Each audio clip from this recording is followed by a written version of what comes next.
terlalu memanjangkan dan melenggok-lenggokkan suara azan. Saksikanlah kajian Islam ilmiah di Roja TV dan Radio Roja. Simak Radio Roja Bogor 100.1 FM, Radio Roja Majalengka 93.1 FM, Radio Roja Palu 101,8 FM, dan Radio Roja Bandung 104.3 FM. Menebar cahaya sunnah.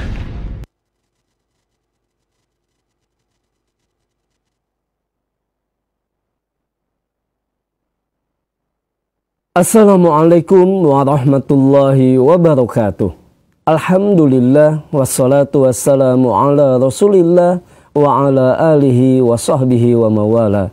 Saudaraku seiman dan seakidah, sahabat Roja dimanapun Anda berada, masih bersama dengan kami di saluran tilawah Al-Quran dan kajian Islam.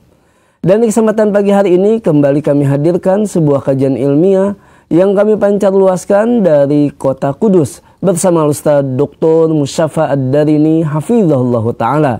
Dan kesempatan pagi hari ini juga kita akan kembali membahas terkait dengan Sahih Fikih Sunnah dengan sebuah tema pembahasan sunnah-sunnah sholat Id bagian yang kedua.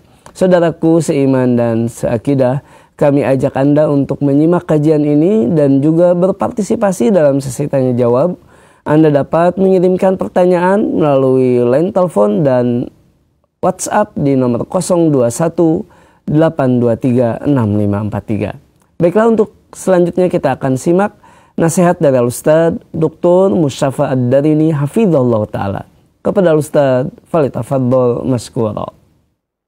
Bismillahirrahmanirrahim. Assalamualaikum warahmatullahi wabarakatuh. Innal hamdalillah nahmaduhu wa nasta'inuhu wa nastaghfiruh wa na'udzu billahi min syururi anfusina wa min sayyiati a'malina. May yahdihillahu fala mudilla lahu wa may yudlil fala hadiya lahu. Wa asyhadu an la ilaha illallah wahdahu la syarika lahu wa asyhadu anna Muhammadan 'abduhu wa rasuluh. Ya ayyuhalladzina amanu ittaqullaha haqqa tuqatih wa la tamutunna illa wa antum muslimun, amma ba'd. Fa inna asdaqal hadithi kitabullah wa khairal huda huda Muhammadin sallallahu alaihi wasallam wa syarral umuri muhdatsatuha fa inna kulla muhdatsatin bid'ah wa kulla bid'atin dhalalah wa kulla dhalalatin finnar. Para jamaah sekalian, kaum muslimin dan kaum muslimat, khususnya para pemirsa Roja TV dan para pendengar Radio Roja yang semoga dimuliakan dan dirahmati oleh Allah Subhanahu wa taala. Alhamdulillah, kita terus panjatkan puja dan puji syukur kita kehadirat Allah Subhanahu wa taala atas nikmat-nikmatnya yang terus-menerus Allah berikan kepada kita semuanya. Alhamdulillah, Allah masih memberikan kepada kita nikmat Islam, nikmat iman, nikmat berada di atas jalan yang lurus, di atas sunnah Nabi sallallahu alaihi wasallam, nikmat sehat, nikmat lingkungan atau teman yang baik, dan nikmat-nikmat yang lainnya yang tidak mungkin bisa kita sebutkan semuanya. Mudah-mudahan Allah Subhanahu wa taala menyempurnakan nikmat-nikmat itu dengan menjadikan kita semuanya sebagai hamba-hamba yang terus bersyukur kepadanya. Dan mudah-mudahan dengan syukur-syukur kita, Allah Subhanahu wa ta'ala terus menjaga nikmat ini ada pada kita dan memberikan kepada kita tambahan nikmat yang lainnya. Amin, amin, ya Rabbal Alamin. Tidak lupa salawat dan salam, keberkahan dan kenikmatan semoga selalu terlimpahkan dan tercurahkan kepada Nabi yang sangat kita cintai dan sangat kita junjung tinggi, Nabi Agung Muhammad sallallahu alaihi wasallam. Begitu pula kepada seluruh keluarga beliau, seluruh sahabat beliau, dan seluruh kaum muslimin yang mengikuti beliau dan para sahabatnya dengan baik hingga hari akhir nanti. Para jemaah sekalian rahimana wa rahimakumullah, masih tersisa sebagian dari pembahasan yang berkaitan dengan sholat Id. Kita kemarin masuk dalam pembahasan bagaimana sholat Id dijalankan. Dan kita telah membahas yang berkaitan dengan takbirnya. Bahwa takbir sholat Id itu ada tambahannya. Tidak seperti takbir sholat biasanya. Di rakaat yang pertama ketika berdiri ada tambahan 7 takbir. Di rakaat yang kedua ada tambahan 5 takbir. Atau di rakaat pertama 7 takbir, di rakaat yang kedua 5 takbir. Ini jelas ya berbeda dengan salat-salat yang biasanya. Pada kesempatan kali ini kita akan membicarakan tentang khutbah dan setelahnya kita akan membahas tentang ucapan selamat untuk hari raya. Kalau nanti masih ada waktu lagi kita akan masuk ke bab yang selanjutnya. Kita akan masuk ke Kitabul Janaiz. Pembahasan tentang jenazah. Baik. Khutbah dalam salat Id. Khutbah dalam salat Id ini biasanya yang dibahas adalah 2 masalah.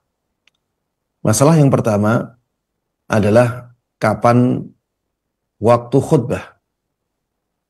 Apakah setelah salat ataukah sebelum salat?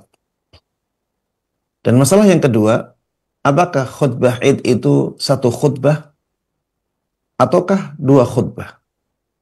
Inilah pembahasan yang paling masyhur dalam masalah khutbah Id. Kita akan mulai dengan membahas kapan khutbah Id dilakukan. Kapan khutbah Id dilakukan? Apakah setelah salat? Jadi salat Id dulu baru khutbah, ataukah sebelum salat? Berarti khutbah dulu baru salat. Ya seperti salat Jum'ah ya, ada khutbah dulu baru salat. Bagaimana dengan salat Id? Para jemaah sekalian rahimana rahimakumullah. Khutbah dalam salat Id itu setelah salat. Tidak seperti khutbah dalam salat Jum'ah. Hal ini berdasarkan beberapa dalil. Di antara dalil tersebut adalah perbuatan Nabi Sallallahu Alaihi Wasallam, dan ini dalil yang sangat kuat sekali, dan juga perbuatan para khulafa'ur rasyidin. Ini juga dalil yang sangat kuat sekali. Disebutkan oleh sahabat Ibn Abbas radhiyallahu anhuma, beliau mengatakan syahidtul Id ma'a Rasulillah sallallahu alaihi wasallam wa Abi Bakrin wa Umar wa Uthman fakulluhum kanu yusalluna qabla al-khutbah. Aku pernah menghadiri salat Id bersama Rasulullah sallallahu alaihi wasallam. Begitu pula bersama sahabat Abu Bakar. Maksudnya ketika beliau jadi khalifah. Begitu pula bersama sahabat Umar. Maksudnya ketika beliau jadi khalifah. Begitu pula bersama sahabat Uthman ketika beliau jadi khalifah. Dan mereka semuanya salat sebelum khutbah. Jadi sahabat Ibn Abbas radhiyallahu anhuma ini sahabat yang umurnya masih kecil ya ketika Rasulullah sallallahu alaihi wasallam wafat. Sehingga umur beliau setelah itu cukup untuk beliau sholat Id bersama sahabat Abu Bakar ketika jadi khalifah, bersama sahabat Umar ketika jadi khalifah, dan bersama sahabat Uthman ketika jadi khalifah. Dan mereka semuanya, kata sahabat Ibn Abbas radhiyallahu anhuma, salatnya itu sebelum khutbah. Salat Idnya sebelum khutbah. Ada juga hadis dari sahabat Ibn Umar radhiyallahu anhuma, anna Nabiy sallallahu alaihi wasallam wa Abu Bakr wa Umar kanu yusalluna al-Idaini qabla al-khutbah. Sahabat Ibnu Umar mengatakan bahwa Nabi sallallahu alaihi wasallam, Abu Bakar dan Umar dahulu mereka itu salat Id yang dua, yaitu salat Idul Fitri dan salat Idul Adha sebelum khutbah. Sebelum khutbah, bukan setelah khutbah. Mungkin ada yang bertanya ya di sini, Ustadz, kalau khutbahnya itu setelah sholat,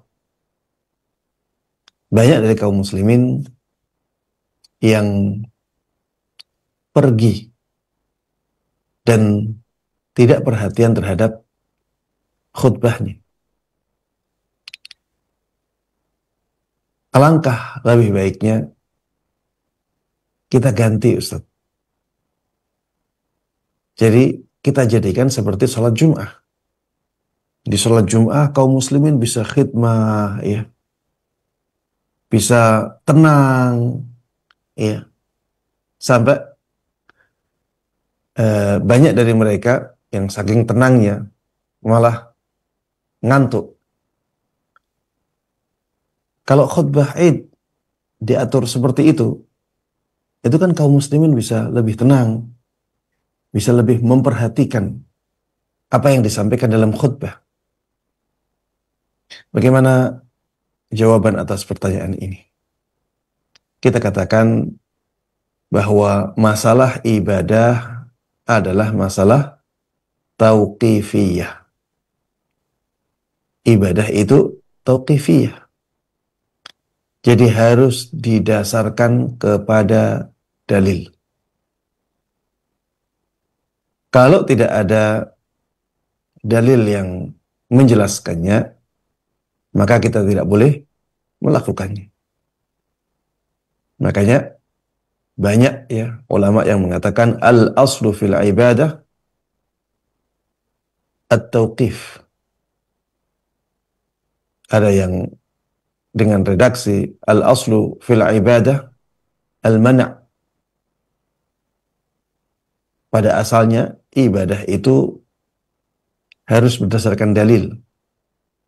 Pada asalnya ibadah itu dilarang.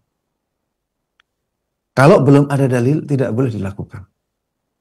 Kalau belum ada dalil berarti dilarang. Maka kita tidak boleh membuat-buat cara ibadah hanya dengan dasar logika kita. Seperti tadi ya yang saya sampaikan itu kan logika.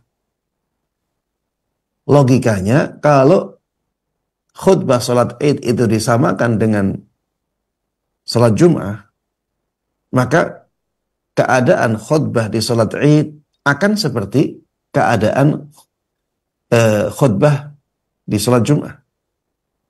Khutbah di salat Jum'ah itu benar-benar khidmat, tenang, semua memperhatikan. Maka kalau salat Id ini khutbahnya dijadikan sama dengan khutbah Jumat, maka insya Allah harapan itu juga akan terwujud. Ini kan logika. Mana dalilnya? Tidak ada tuntunan seperti itu dari Nabi Shallallahu Alaihi Wasallam dan para sahabatnya. Maka tidak boleh kita mengubah cara ibadah hanya karena ada di logika kita bahwa yang seperti itu lebih baik. Apalagi di sini ada contoh dari Nabi Shallallahu Alaihi Wasallam dan para khulafaur rasyidin yang menyelisihi logika itu. Sehingga di sini yang lebih dikuatkan adalah contoh dari Nabi Shallallahu Alaihi Wasallam dan para khulafa ar-rasyidin. Kemudian para jemaah sekalian rahimana wa rahimakumullah, masih berkaitan dengan ini, dengan khutbah. Ya. Khutbah itu tidak wajib untuk dihadiri. Iya. Khutbah Id tidak wajib untuk dihadiri. Kalau misalnya ada orang yang ingin langsung pulang setelah sholat Id selesai, dia tidak ingin mendengarkan khutbah, apakah dibolehkan? Apakah itu aib? Jawabannya boleh, dan itu bukan aib. Itu bukan aib. Dibolehkan bagi kaum muslimin untuk tidak hadir di khutbah salat Id. Karena menghadiri khutbah salat Id itu sunnah. Tidak sampai derajat wajib. Walaupun tidak diwajibkan, tetap ada anjuran untuk mendengarkan khutbahnya imam sampai selesai. Iya. Rasulullah Sallallahu Alaihi Wasallam telah menjelaskan masalah ini. Diriwayatkan dari sahabat Abdullah ibn Sa'ib. Beliau mengatakan, syahidtul Id ma'an Nabi Sallallahu Alaihi Wasallam. Aku pernah hadir salat Id bersama Nabi Sallallahu Alaihi Wasallam. Aku pernah menghadiri salat Id bersama Nabi Sallallahu Alaihi Wasallam. Falamma qada salah qal. Maka ketika Rasulullah Sallallahu Alaihi Wasallam selesai dari salat Id-nya, beliau mengatakan, Inna nakhtub.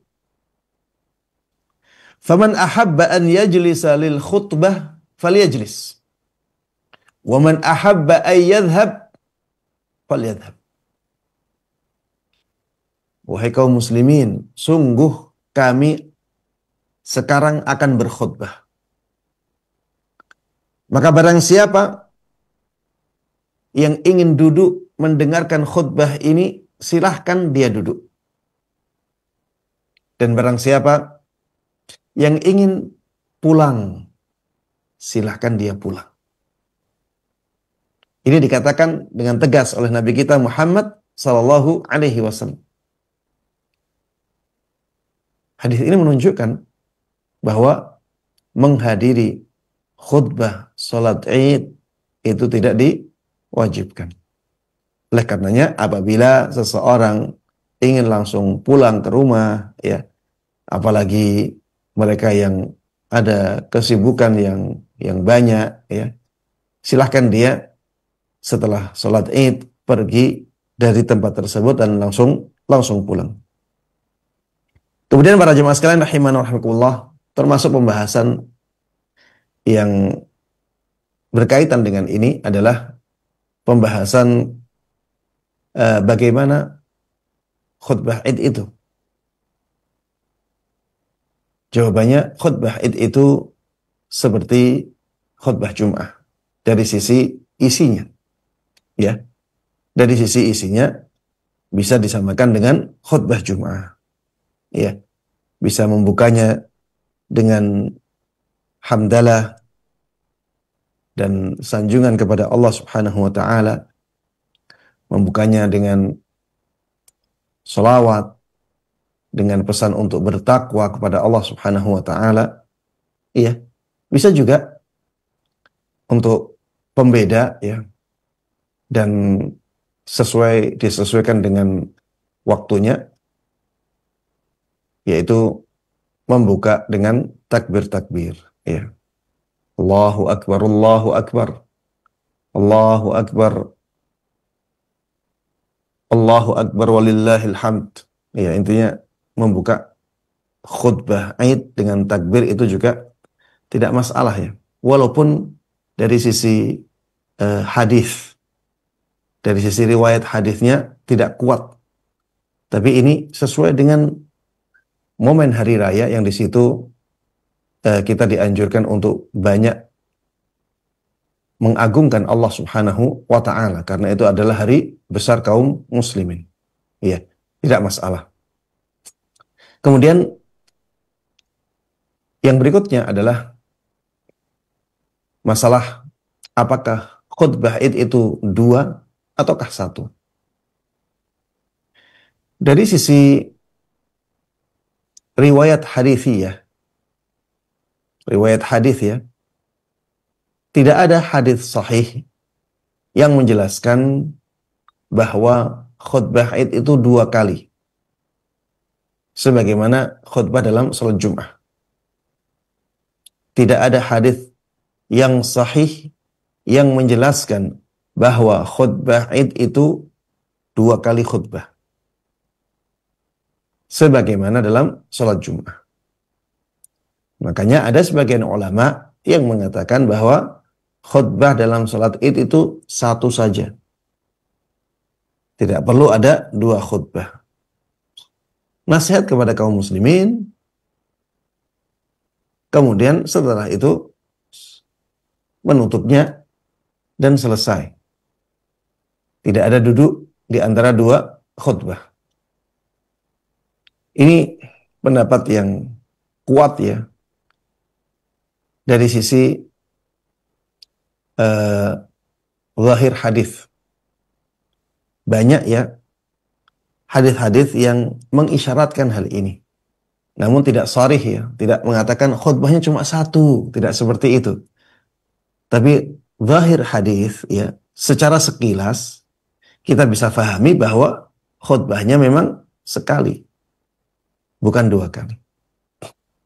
Namun para jemaah sekalian rahimanallah, sebagian ulama mengatakan bahwa khutbah Id itu dua kali sebagaimana khutbah Jum'ah. Mereka tidak berdalil dengan riwayat hadis, tapi mereka berdalil dengan kebiasaan kaum muslimin secara turun-menurun. Dari zaman dulu sampai zaman sekarang, ya, kaum muslimin itu khutbahnya dua kali dalam salat Id. Bukan hanya sekali. Ya, bukan hanya sekali. Dan ini pendapat mayoritas ulama. Pendapat yang kedua ini pendapat mayoritas ulama. Dan pendapat mereka lebih hati-hati. Ya. Pendapat mereka lebih hati-hati. Wallahu taala a'lam. Baik, para jemaah sekalian rahimana wa rahimakumullah. Kesimpulannya, khutbah dalam salat Id itu sebaiknya dua kali. Sebagaimana dalam khutbah Jum'ah. Contoh kita sangat banyak ya dari para ulama dari zaman dulu sampai zaman sekarang. Sehingga ini dikatakan sebagai praktek kaum muslimin yang turun menurun. Ya. Bisa dikatakan ini sebagai ijma' sukuti. Sehingga kita lebih baik menjalankan yang sudah turun-menurun dari para ulama kaum muslimin sejak zaman awal Islam. Wallahu ta'ala a'lam. Yang berikutnya adalah ucapan selamat. Ucapan selamat para jemaah sekalian rahimana wa rahimakumullah. Ini dianjurkan untuk meramaikan dan memeriahkan hari raya Idul Fitri dan Idul Adha. Dan ucapan selamat ini tidak harus dari Nabi Shallallahu Alaihi Wasallam atau dari para sahabatnya. Karena memang tidak ada batasan khusus dalam masalah ucapan selamat. Tidak ada batasan khusus dalam masalah ucapan selamat. Ini bisa dimasukkan ke dalam pembahasan adat kebiasaan masyarakat. Sehingga selama ucapan tersebut tidak menyelisihi nilai-nilai syariat, maka yang seperti itu dibolehkan. Ya, ini kaidah dalam masalah ucapan selamat. Jadi ucapan selamat itu dikembalikan kepada adat kebiasaan masyarakat. Kata-kata yang baik, yang tidak bertentangan dengan nilai-nilai Islam, maka silahkan diucapkan, tidak ada masalah. Ya, di negara kita biasa mengucapkan selamat Hari Raya Idul Fitri. Ya, selamat Hari Raya Idul Fitri. Ini ucapan selamat dalam bahasa Indonesia. Kemudian ada juga yang menambahkannya ketika Hari Raya Idul Fitri, mohon maaf lahir dan batin. Ya, seperti ini sebenarnya pada asalnya boleh. Karena tidak ada dalil yang melarangnya. Dan ucapan selamat itu masuknya ke bab adat, ya, adat kebiasaan di masyarakat. Adapun yang lebih baik adalah ucapan selamat yang telah dicontohkan oleh sebagian sahabat Nabi Shallallahu Alaihi Wasallam, yaitu dengan ucapan taqabbalallahu minna wa minkum. Ya, ini dari Nabi Shallallahu Alaihi Wasallam tidak ada, ya, tidak ada riwayat dari Nabi Shallallahu Alaihi Wasallam yang menjelaskan bahwa beliau ketika hari raya itu ucapan selamatnya demikian. Tidak ada riwayat yang seperti itu. Tapi riwayat ini ada dari sebagian sahabat Nabi Shallallahu Alaihi Wasallam, bahwa sebagian sahabat Nabi Alaihi Salatu Wasallam melakukan hal itu. Ada perkataan dari Syekhul Islam Ibnu Taimiyah rahimahullah yang berkaitan dengan hal ini.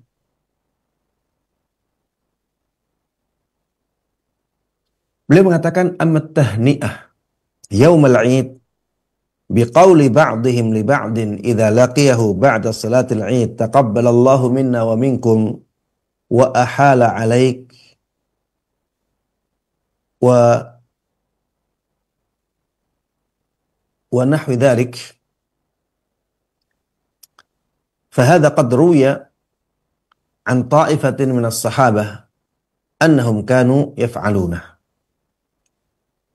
Adapun ucapan selamat pada hari raya dengan ucapan yang disampaikan oleh sebagian kaum muslimin kepada sebagian yang lainnya ketika bertemu setelah salat Id, yaitu ucapan taqabbalallahu minna wa minkum dan ucapan wa ahala 'alaik. Semoga Allah menerima amal-amal dari kami dan dari kalian, wa ahala 'alaik, dan semoga Allah Subhanahu wa taala mengembalikan kegembiraan ini kepadamu, wa nahwi dzalik, dan yang semisalnya. Jadi di sini Syekhul Islam Ibnu Taimiyah rahimahullah taala tidak membatasi ucapan selamat itu, wa nahwi dzalik, dan yang semisalnya. Fahadha qad ruwiya an ta'ifatin minas sahabah. Yang seperti ini telah diriwayatkan dari beberapa sahabat. Telah diriwayatkan dari sekelompok sahabat Nabi Sallallahu Alaihi Wasallam bahwa mereka dahulu melakukannya. Jadi dari sisi contoh dari Nabi Sallallahu Alaihi Wasallam tidak ditemukan riwayat tentang itu. Tapi ditemukan riwayat yang menjelaskan bahwa sekelompok sahabat Nabi Shallallahu Alaihi Wasallam dahulu melakukannya. Warakhasa fihi al-a'immah, ka Ahmad wa ghairihi. Dan para imam telah memberikan keringanan dalam masalah ini, seperti Imam Ahmad dan imam yang lainnya. Lakin qala Ahmad, akan tetapi Imam Ahmad mengatakan, ana la abtadi'u ahada.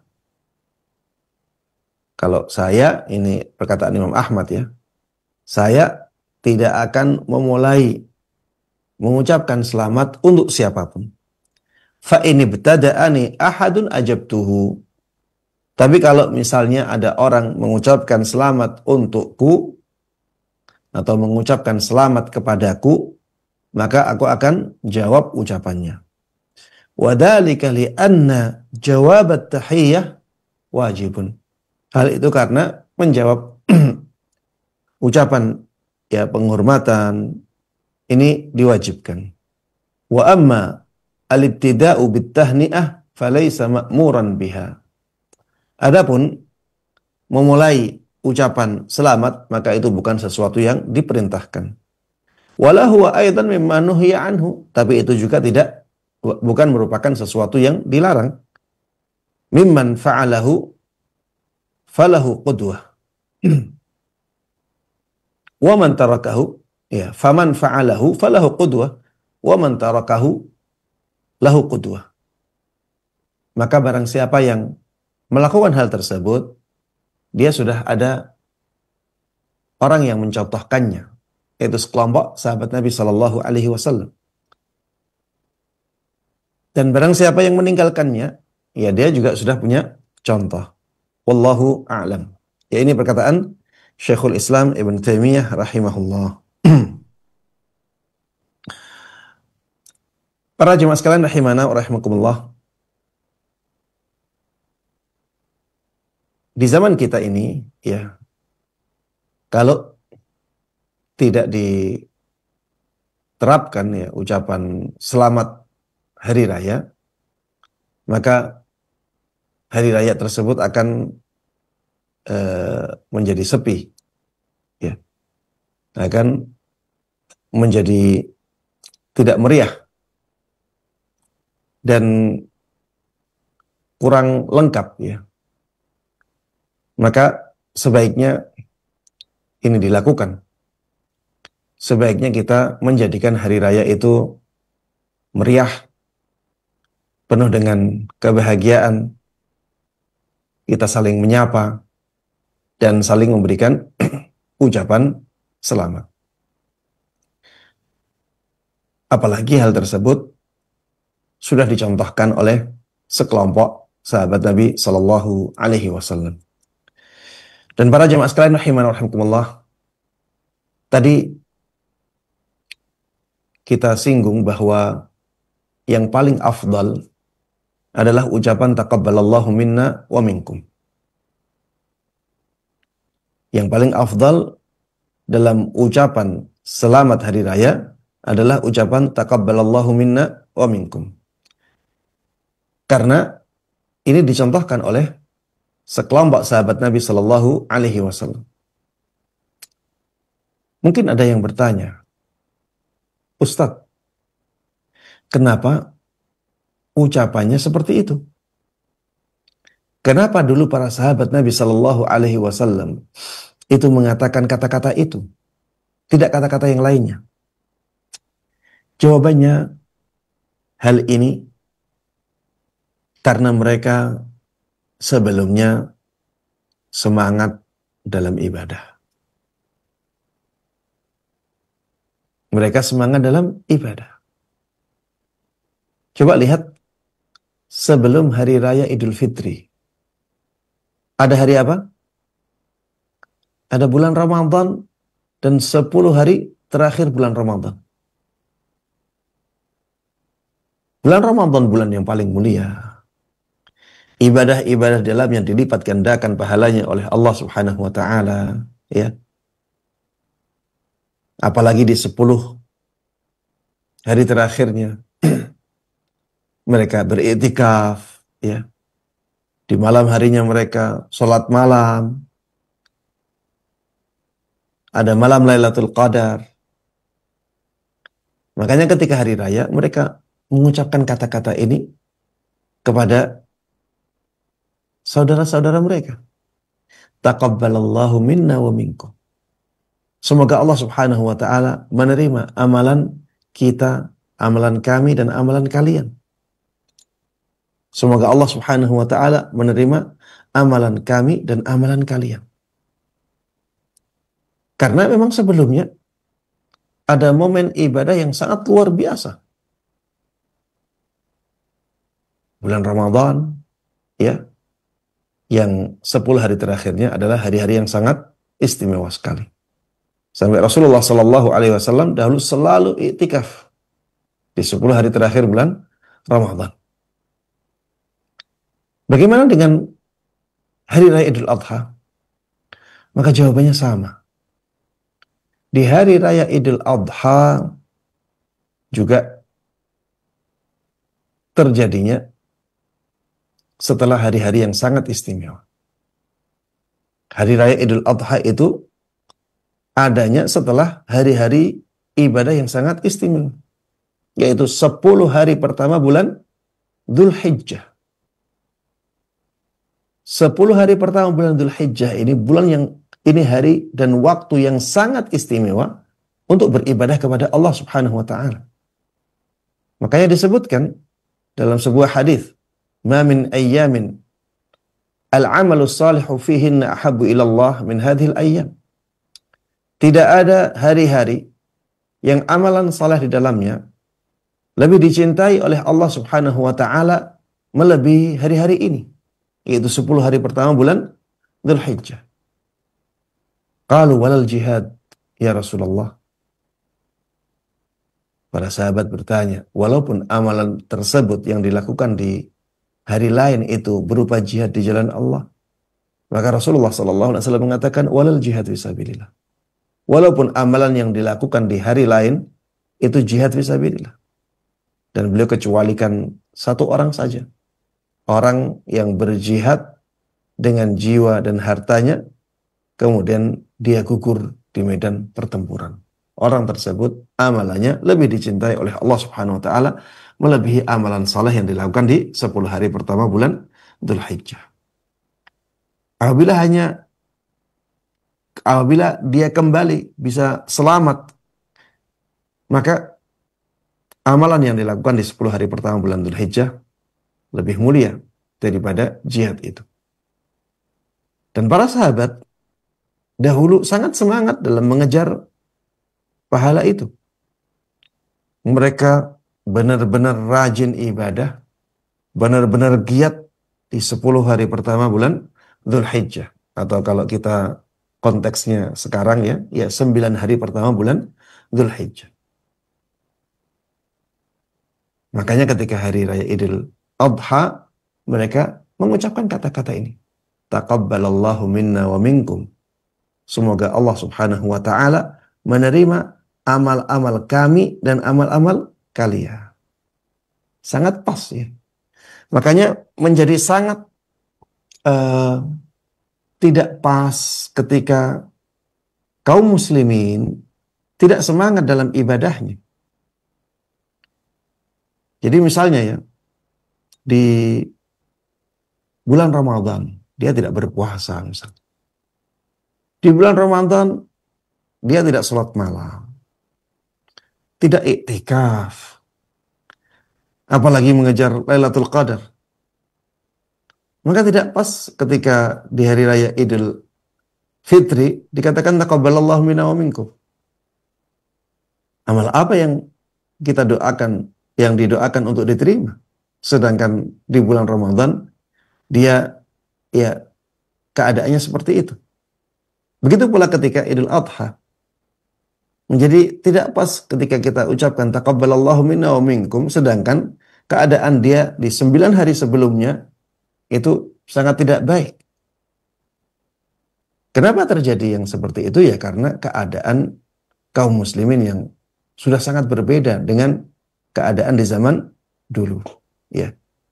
Makanya para jemaah sekalian rahimana wa rahimakumullah, mari kita ingatkan saudara-saudara kita agar mereka bisa benar-benar fokus untuk memanfaatkan keutamaan 10 hari terakhir bulan Ramadan dan bulan Ramadan seluruhnya, dan juga 9 hari pertama bulan Dzulhijjah untuk beramal, agar ketika datang hari raya, maka kata-kata taqabbalallahu minna wa minkum itu benar-benar kita butuhkan dan benar-benar pas dengan keadaan ya mereka. Kita juga demikian para jemaah sekalian rahimana rahimakumullah. Mari kita tingkatkan semangat kita dalam beribadah di bulan Ramadan dan 10 hari terakhir bulan Ramadan. Begitu pula tingkatkan semangat dan ibadah kita di 9 hari pertama bulan Dzulhijjah, agar ketika hari raya datang, kata-kata taqabbalallahu minna wa minkum itu benar-benar pas untuk kita dan sangat kita butuhkan. Para jemaah sekalian rahimana wa rahimakumullah, sampai di sini pembahasan kita tentang salat Id. Insyaallah di pertemuan yang selanjutnya kita akan bahas tentang Kitabul Janaiz. Ya, kita akan masuk ke dalam pembahasan jenazah, dari mulai memandikan, sebelum memandikan, dari mulai mentalqin orang yang dekat dengan kematiannya, kemudian memandikannya bagaimana, menyolatinya bagaimana, menguburkannya, dan seterusnya. Demikian, wallahu ta'ala alam, wa sallallahu wa sallama wa baraka ala nabiyina Muhammad wa ala alihi wa sahbihi wa man tabi'ahum bi ihsanin ila yaumiddin, walhamdulillahi rabbil alamin. Jazakallahu khairan kami sampaikan kepada Ustadz Dr. Musyafa Ad-Darini hafizahullah ta'ala di kesempatan pagi hari ini, yang telah menyampaikan nasihatnya kepada kita langsung dari kota Kudus. Dan untuk berikutnya kami undang Anda sahabat Roja untuk bertanya jawab. Anda dapat mengirimkan pertanyaan melalui line telepon di 021-823-6543 dan juga melalui pesan WhatsApp di nomor yang sama. Baiklah, kita angkat pertanyaan pertama melalui line telepon. Kami persilahkan. Assalamualaikum warahmatullahi wabarakatuh. Waalaikumsalam warahmatullahi wabarakatuh. Dengan siapa di mana? Dengan keadaan dari Cianjur. Baik, silakan. Assalamualaikum warahmatullahi wabarakatuh, Pak Ustadz. Waalaikumsalam warahmatullahi wabarakatuh. Pertanyaan saya, kebiasaan di masyarakat ketika hari raya itu kan suka bermaaf-maafan, Ustadz. Apakah itu dibolehkan atau tidak dibolehkan, Ustadz? Baik. Kalau Ustadz, jazakumullah khair. Assalamualaikum warahmatullahi wabarakatuh. Waalaikumsalam warahmatullahi wabarakatuh. Tafadhol, Ustadz. Tadi disampaikan bahwa untuk memeriahkan hari raya, ya ini dikembalikan kepada adat kebiasaan masyarakat. Ya, dengan apa kita mengisi hari raya dan memeriahkannya? Ya, ini dikembalikan kepada adat kebiasaan masyarakat. Selama adat kebiasaan masyarakat tersebut tidak bertentangan dengan nilai-nilai syariat, maka dibolehkan. Ya, seperti misalnya di Yaman, ya, sampai sekarang masih ada kebiasaan memeriahkan hari raya dengan menembakkan senapan ke atas. Bahkan di zaman dulu sampai menembakkan meriam ke atas sih. Sebagai apa? Sebagai bentuk memeriahkan hari raya. Ya, ini kalau dirunut ke zaman Nabi Shallallahu Alaihi Wasallam tidak ada. Tapi para ulama juga tidak mengingkarinya. Ya, karena ya itu tidak ada aturan bakunya di situ. Dan masyarakat melihat itu sebagai sesuatu yang baik-baik saja. Tidak ada masalah. Kemudian di zaman kita ada memeriahkan hari raya itu dengan mudik, pulang kampung ya. Menziarahi kerabat-kerabat kita yang ada di kampung. Maka ini adat yang baik ya. Tazawur ada dalam syariat. Sehingga ini tidak dianggap sebagai sesuatu yang menyelisihi syariat. Karena memang asalnya cara memeriahkan hari raya itu kembali kepada adat kebiasaan masyarakat. Memeriahkan hari rayanya, iya, dianjurkan oleh syariat. Tapi cara memeriahkannya, ini kembali kepada adat kebiasaan masyarakat. Apa yang dianggap baik oleh masyarakat, selama tidak bertentangan dengan syariat, maka tidak ada masalah. Kemudian para jemaah sekalian rahimana rahimakumullah, ketika tazawur akhirnya apa? Ada kebiasaan meminta maaf. Ketika tazawur ya saling berkunjung, akhirnya ada kebiasaan saling meminta maaf. Ini juga kebiasaan yang baik ya.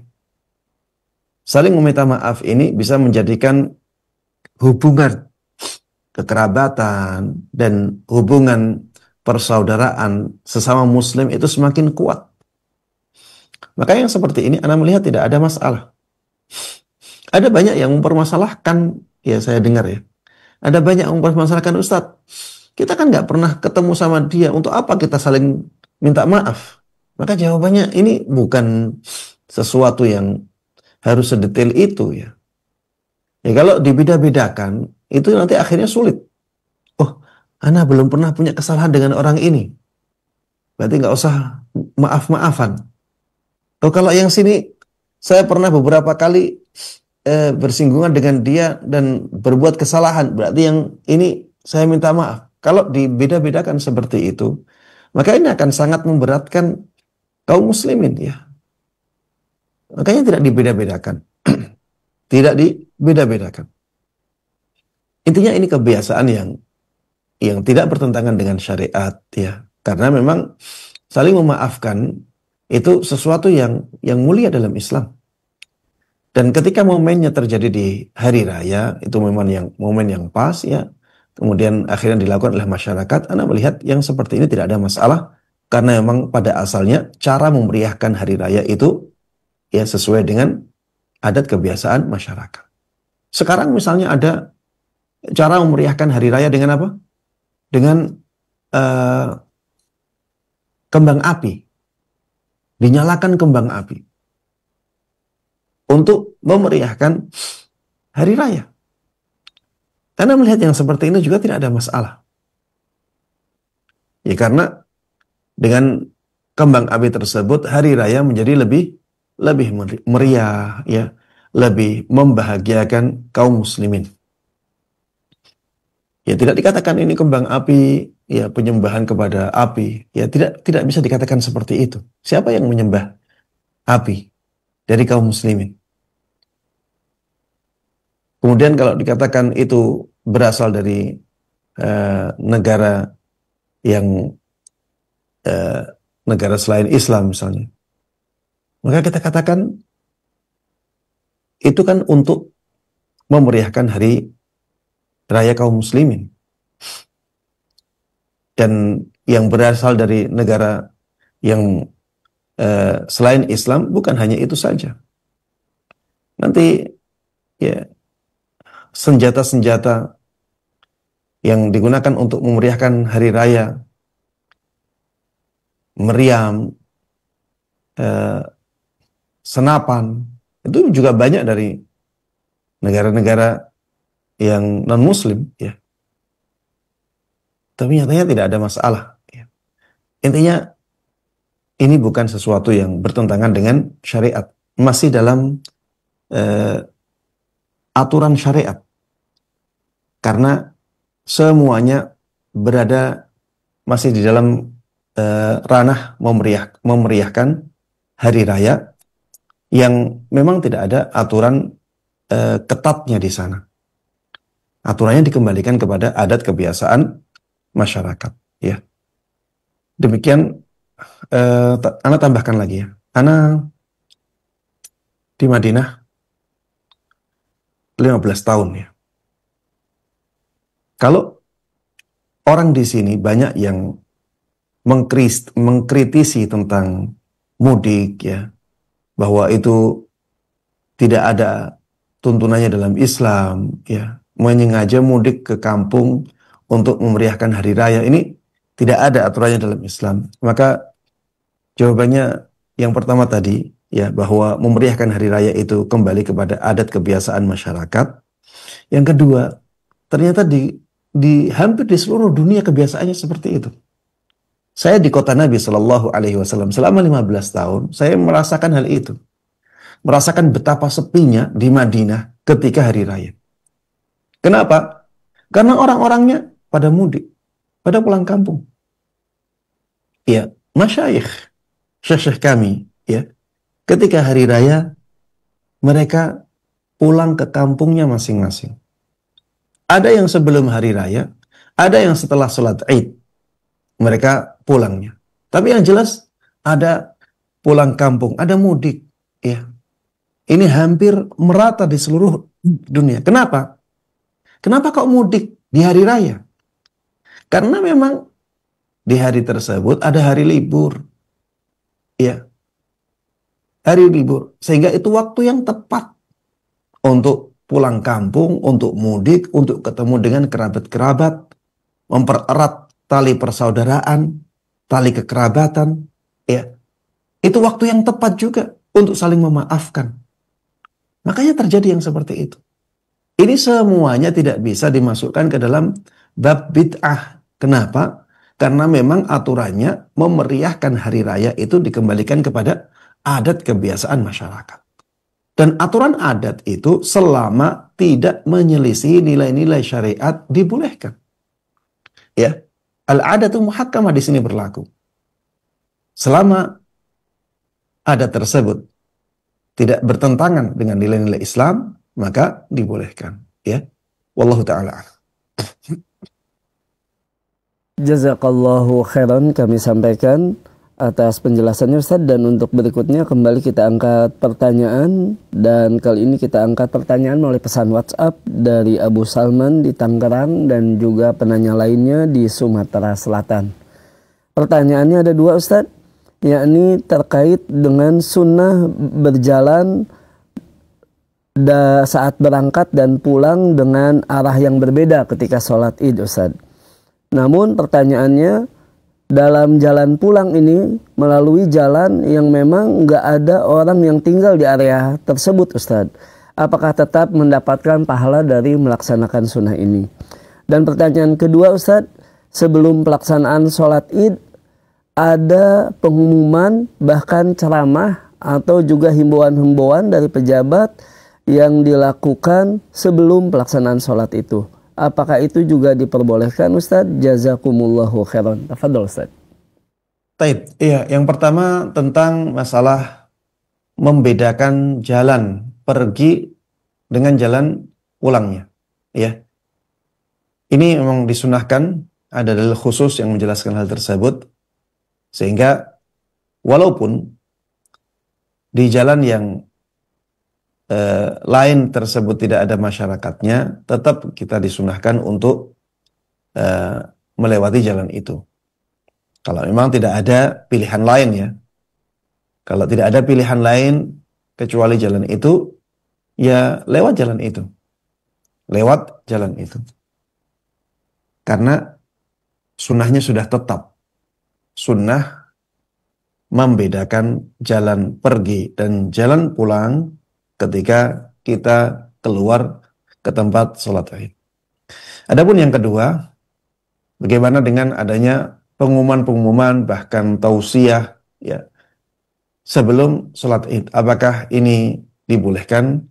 Wallahu taala alam, ana melihat yang seperti ini tidak dibolehkan. Yang seperti ini harusnya dihilangkan. Kenapa Ustadz harus dihilangkan? Tidak ada contohnya. Dan itu bukan untuk memeriahkan hari raya. Kalau ini dilakukan, maka akhirnya akan memberatkan kaum muslimin, yang pertama. Yang kedua, benar-benar tidak sesuai dengan cara Nabi Shallallahu Alaihi Wasallam dan para sahabatnya. Kalau ada yang mengatakan, Ustadz kita membutuhkan itu. Jawabannya, apakah kebutuhan itu tidak ada di zaman Nabi Shallallahu Alaihi Wasallam? Ketika kaum muslimin berkumpul dalam jumlah yang besar, bukankah Rasulullah Shallallahu Alaihi Wasallam itu sangat membutuhkan pengumuman-pengumuman ketika itu? Kenapa Rasulullah Shallallahu Alaihi Wasallam tidak menyampaikan pengumuman-pengumuman sebelum sholat Id? Kemudian di zaman Khulafaur Rasyidin, kalau ada yang mengatakan, Ustadz di zaman Nabi SAW itu pemerintahannya masih sangat sederhana. Baik, kita kembali atau kita pindah ke zaman Khulafaur Rasyidin. Zaman sahabat Abu Bakar, sahabat Umar, yang menguasai dunia, sahabat Utsman, bagaimana pemerintahannya sudah semakin rumit. Sahabat Ali ibn Abi Thalib, semakin rumit lagi. Apakah mereka tidak butuh waktu untuk pengumuman-pengumuman sebelum salat Id? Kebutuhan mereka juga ada. Tapi apakah mereka menambahkan waktu untuk pengumuman-pengumuman itu sebelum salat Id? Jawabannya tidak. Jawabannya tidak. Maka ya kita tidak boleh ya. Tidak boleh menambahkan yang seperti itu. Ya seremoni-seremoni seperti itu. Jangan ya. Ustadz, kalau ingin menyampaikan pengumuman bagaimana? Sampaikan di dalam khutbah lebih bagus. Sampaikan apa? Di dalam khutbah. Itu lebih bagus ya.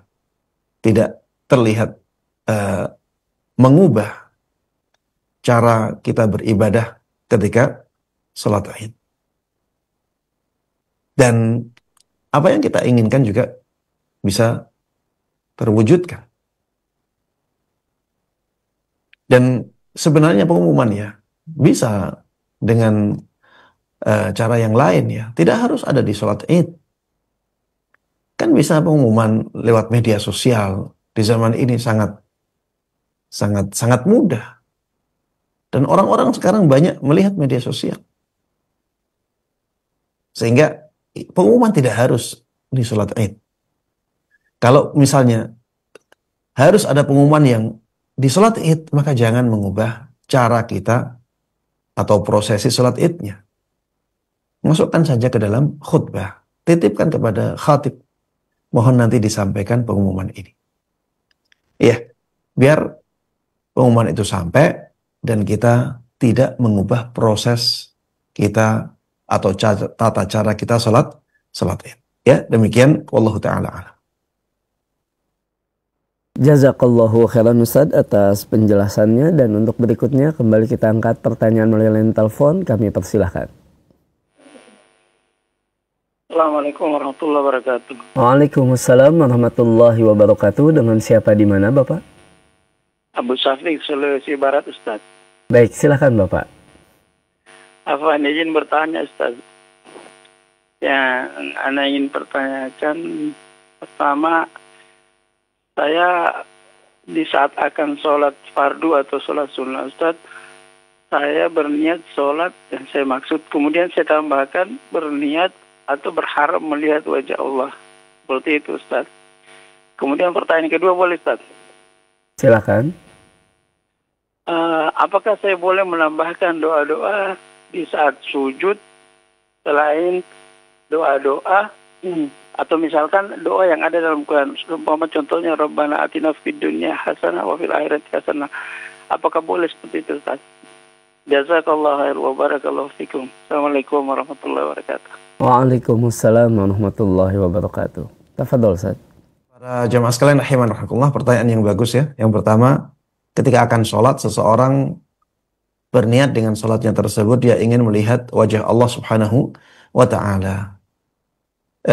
Kalau yang dimaksud dengan mengharap melihat wajah Allah Subhanahu wa taala adalah masuk surga dan di surga bisa melihat wajah Allah Subhanahu wa taala, maka tidak ada masalah ya. Ini sama dengan orang berharap surga dengan sholatnya. Orang berharap masuk surga dengan sholatnya.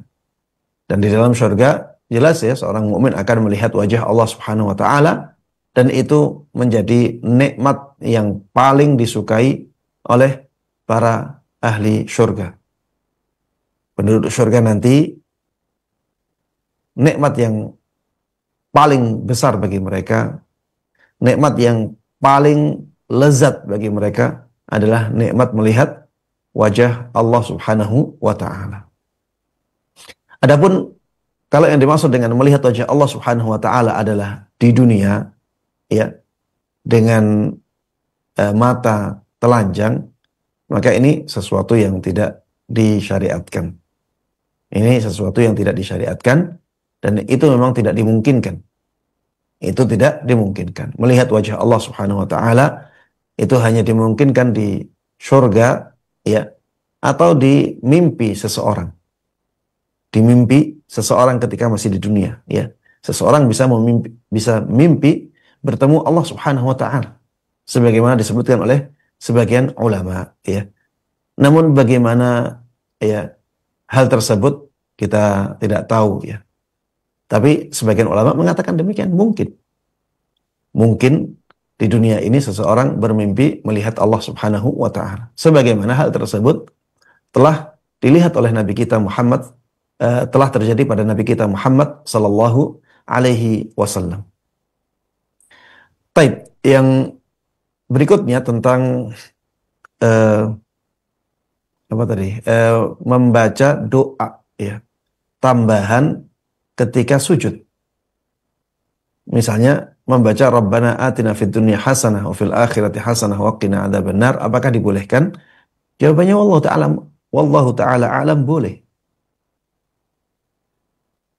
Selama dia tidak meniatkannya untuk membaca ayat ya, membaca Quran. Karena ini amalan yang hakikatnya ditentukan oleh niat. Kalau niat dia itu membaca Al-Quran, maka amalan itu jadi membaca Al-Quran. Kalau dia membaca Rabbana atina fid dunya hasanah wa fil akhirati hasanah wa qina adzabannar, niatnya untuk membaca Al-Quran, amalan itu menjadi amalan membaca Al-Quran. Kalau niatnya adalah untuk berdoa, maka amalan tersebut menjadi amalan berdoa. Ini amalan yang tergantung dengan niatnya. Sehingga ketika dia sujud, niat berdoa dengan Rabbana atina fid dunya hasanah, maka itu jadi doa, bukan jadi amalan membaca Al-Quran. Di dalam sujud, ya, kita diperintahkan oleh Nabi kita Muhammad sallallahu alaihi wasallam untuk bersungguh-sungguh dalam doa. Wa amma fis sujud fajtahidu fihi minad du'a. Adapun di dalam sujud, maka bersungguh-sungguhlah kalian dalam berdoa. Oleh karenanya, semangatlah dalam berdoa ketika sujud. Kalau ingin doa panjang, silahkan. Silahkan doa panjang ketika sujud. Ya tentunya ketika kita tidak bermakmum ya. Kalau kita bermakmum, maka sujud kita lamanya harus kita sesuaikan dengan lamanya sujud imam. Tidak boleh kita terlalu lama sujud yang akhirnya menjadikan kita telat dalam mengikuti gerakan imam. Ya. Kalau kita bermakmum ya, lamanya sholat kita itu sangat terikat dengan lamanya sholatnya imam. Lamanya gerakan-gerakan kita dalam sholat itu sangat terikat dengan lamanya gerakan-gerakan imam dalam sholatnya. Kalau kita ingin memanjangkan sujud ya saat kita sholat sendiri. Ya, saat kita sholat sendiri. Sholat sunnah, sholat malam, saat sholat sendiri. Silahkan melamakan sujud karena memang ada perintah untuk banyak berdoa ketika sujud. Dan alangkah lebih baiknya apabila gerakan-gerakan kita dalam sholat itu kita sesuaikan. Kalau misalnya kita ingin sujud lama, maka ya kita ketika rukuk juga kita lamakan. ketika kita i'tidal kita lamakan. Ya, sehingga ketika sujud bisa lama. Karena sesuai dengan gerakan-gerakan yang lainnya. Kecuali ya, kalau misalnya kita tidak kuat seperti itu. Boleh kita lebih melamakan sujud daripada gerakan-gerakan kita yang lainnya dalam sholat kita. Karena kebutuhan seseorang dalam doa itu sangat besar, ya, dan lebih besar daripada kebutuhan seorang anak bermain di atas punggung orang yang sholat. Ya, dulu Nabi kita Muhammad SAW pernah melamakan sujudnya lebih lama dan jauh lebih lama daripada gerakan-gerakan sholat yang lainnya. Dan tujuan beliau ketika itu adalah agar anak yang naik ke punggung beliau itu puas bermain di atas punggung Nabi Shallallahu Alaihi Wasallam. Ya, kebutuhan orang yang sujud dengan untuk memperlama doanya itu lebih besar ya daripada kebutuhan anak tersebut untuk puas dalam permainannya di atas punggung Nabi Shallallahu Alaihi Wasallam. Kalau yang seperti itu saja boleh, apalagi orang yang kebutuhannya jauh lebih penting, yaitu bermunajat kepada Allah Subhanahu Wa Taala dan banyak meminta kepada Allah Subhanahu Wa Taala. Tapi jelas ya, yang lebih ideal, yang lebih baik adalah menyamakan lama gerakan kita dalam sholat. Ya, makanya saya tadi sampaikan, kalau ingin sujud lama, maka sebaiknya rukuknya juga lama. I'tidalnya juga lama. Agar nanti antar gerakan dalam sholat itu tidak berbeda jauh lamanya. Demikian, wallahu ta'ala a'lam. Jazakallahu khairan Ustaz atas penjelasannya, dan pertanyaan terakhir Ustaz di kesempatan pagi hari ini melalui pesan WhatsApp dari Bapak Ian di Bogor. Pertanyaannya Ustaz, bagaimanakah adab menaruh sandal Ustaz di lapangan ketika sholat Id Ustaz?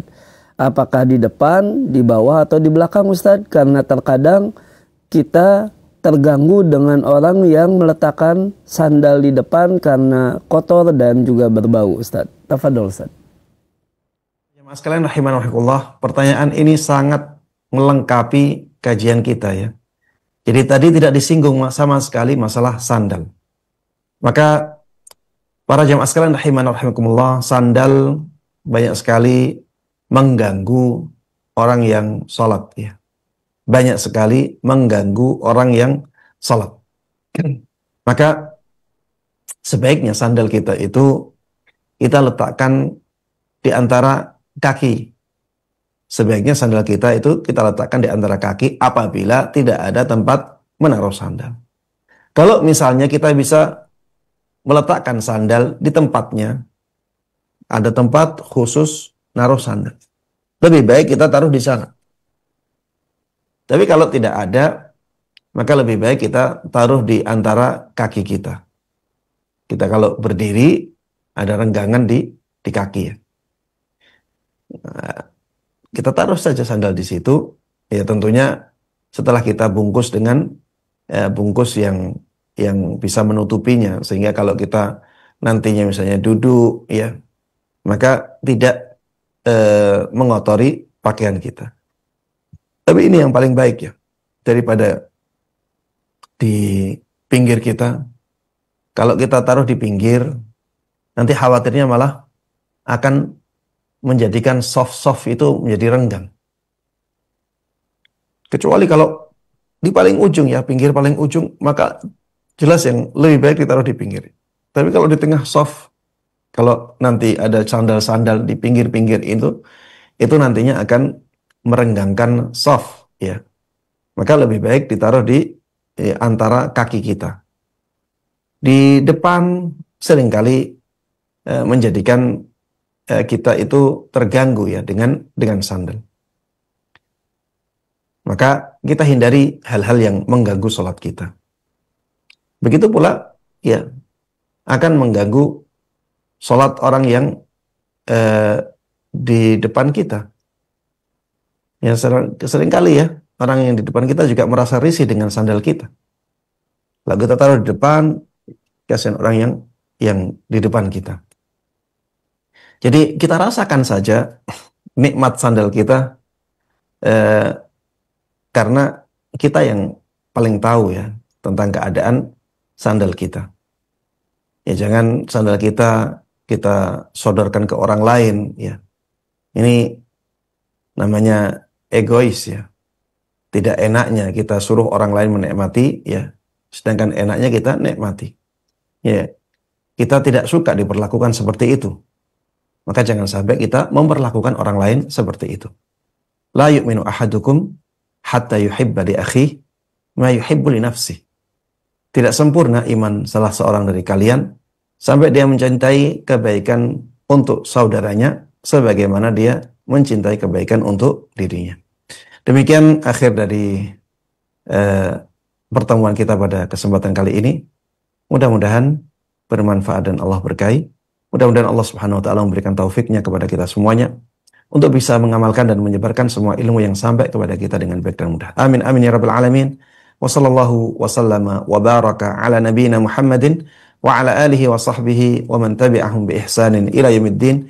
Wa subhanakallahumma wa bihamdik asyhadu an la ilaha illa anta astaghfiruka wa atubu ilaik. Wassalamualaikum warahmatullahi wabarakatuh. Waalaikumsalam warahmatullahi wabarakatuh. Kami ucapkan jazakallahu khairan kepada Ustaz Dr. Mustafa Ad-Darini hafizahullah ta'ala yang telah membimbing kajian kita langsung dari kota Kudus. Dan kami ucapkan pula jazakumullahu khairan untuk sahabat Roja dimanapun Anda berada. Semoga kebersamaan kita di pagi hari ini membawa ilmu yang bermanfaat, ilmu yang mendatangkan amal-amal yang soleh, ilmu yang diterima. Kami mohon maaf atas segala kekurangan dan semoga Allah pertemukan kita kembali di lain kesempatan dalam kajian-kajian kami berikutnya, dan khususnya bersama Ustaz Dr. Mustafa Ad-Darini hafizahullah ta'ala di setiap hari Senin pagi pukul 6 kurang lebih sampai dengan selesai. Dan kami undur diri. Wassalamualaikum warahmatullahi wabarakatuh. Simak Radio Roja Bogor 100.1 FM, Radio Roja Majalengka 93.1 FM, Radio Roja Palu 101,8 FM, dan Radio Roja Bandung 104.3 FM.